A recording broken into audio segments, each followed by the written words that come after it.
নমস্কার বন্ধুরা, সুজাতা কিচেনে আপনাদের সকলকে স্বাগত। আজকে চলে এসেছি আপনাদের কাছে একটা মজাদার স্ন্যাক্সের রেসিপি নিয়ে, ছানা চমচম পাকোড়ার রেসিপি। যদি ভালো লাগে অবশ্যই এই রেসিপিটা প্রথম থেকে শেষ অবধি দেখবেন, তাহলে রেসিপিটা দেখে নিই। প্রথমে এখানে জল ঝরিয়ে রাখা ছানা নিয়ে নিচ্ছি, আর আমি এটা 500 গ্রাম দুধ কাটিয়ে ছানাটা তৈরি করেছি। ছানাটার মধ্যে আমি ছানাটা থালায় ঢেলে নিয়ে তার মধ্যে দিচ্ছি দুখানা মিডিয়াম সাইজের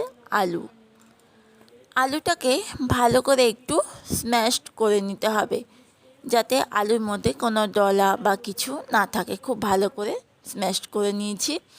দিয়ে দিচ্ছি একখানা পেঁয়াজ ছোট ছোট করে কুচানো, আর তার মধ্যে দিয়ে দিচ্ছি দুখানা কাঁচা লঙ্কা কুচানো। ঝালটা অবশ্যই আপনারা আপনাদের নিজেদের পছন্দ অনুযায়ী দেবেন, যে যেরকম খেতে ভালোবাসেন। আর তার সঙ্গে দিয়ে দিচ্ছি পরিমাণ মতো লবণ। দিয়ে দেবো এখানে আমি লঙ্কার গুঁড়ো দিচ্ছি হাফ চামচ। ঝালটা অবশ্যই বারবার বলছি পরিমাণ মতো দেবেন। আর তার সঙ্গে দিয়ে দিচ্ছি হাফ চামচ জিরের গুঁড়ো। দিয়ে দিচ্ছি এখানে আদা রসুন বাটা, দিয়ে দিচ্ছি 1/4 টেবিল স্পুন, আর গরম মশলার গুঁড়ো হাফ চামচ। আর দিয়ে দিচ্ছি এখানে এটা কর্নফ্লাওয়ার। এই কর্নফ্লাওয়ারটা আমি দিয়ে দিচ্ছি এখানে, কর্নফ্লাওয়ার 2 চামচ দিয়েছি। আর তার সঙ্গে দিয়ে দেবো চালের গুঁড়ো। যদি চালের গুঁড়ো বাড়িতে না থাকে তাহলে ময়দাও দিতে পারবেন, কোনো অসুবিধা নেই। চালের গুঁড়োটা দিলে একটু মুচমুচে হয়। আমি এখানে চালের গুঁড়ো দিয়েছি 2 চামচ। এবার দিয়ে ভালো করে সমস্ত উপকরণটাকে মেখে নেব। ভালো করে এটা মাখিয়ে নিতে হবে। দেখুন উপকরণটা খুব ভালো করে আমি মাখিয়ে নিচ্ছি। যতক্ষণ পর্যন্ত মাখানোটা খুব ভালো না হচ্ছে ততক্ষণ পর্যন্ত ভালো করে সমস্ত উপকরণটা মাখিয়ে নিচ্ছি। এবার এইগুলোকে আমি একটু চমচমের শেপে তৈরি করব। যেরকম মিষ্টির দোকানে চমচম তৈরি হয়, ঠিক চমচমের শেপে এইটা তৈরি করছি। আপনারা চাইলে ছোট ছোট পকোড়ার মতো শেপেও করতে পারেন, বা গোল গোল বলের শেপেও করতে পারেন, কোনো অসুবিধা নেই।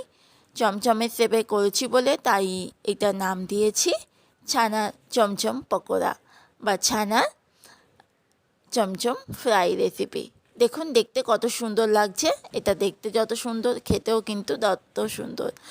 আর দেখুন প্রত্যেকটা আমার ছানা চমচম পকোড়া একদম রেডি হয়ে গেছে। এবার আমি কড়াতে দিয়ে দিয়েছি সর্ষের তেল। আপনারা কিন্তু যে তেলটা পছন্দ করবেন সেটাই দেবেন। সাদা তেল পছন্দ করেন কেউ, সর্ষের তেল, তেলটা আপনাদের পছন্দ মতো। আমি একটা একটা করে ছানার চমচমগুলোকে দিয়ে দিচ্ছি। ছানার চমচমগুলোকে একটা একটা করে দিয়ে দিচ্ছি, একসঙ্গে সবগুলো দিচ্ছি না, আমি 2-3 বার করে ভেজে নেব। এবার ছানার এই চমচম পকোড়া ভাজার জন্য গ্যাসের ফ্লেমটা অবশ্যই ডিপ থেকে লো ফ্লেমে করে দেবেন, বা মিডিয়াম টু লোতে করে ভাজাটাই ভালো।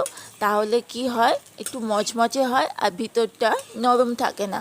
ছানার সঙ্গে আলু একটু মিডিয়াম টু লো ফ্লেমে ভাজলে কি হয়, ভিতরটা যেমনি বাইরেটাও ক্রিপসি মুচমুচে হয়, তেমনি ভিতরটাও খেতে ভালো লাগে। বেশ লালচে ব্রাউন যতক্ষণ না হচ্ছে ততক্ষণ পর্যন্ত এইগুলোকে পকোড়াগুলোকে ভেজে নেব।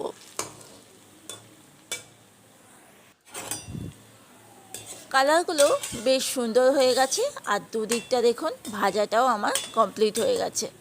এবার আমি এই ছানার চমচম পকোড়াগুলোকে তুলে নিচ্ছি।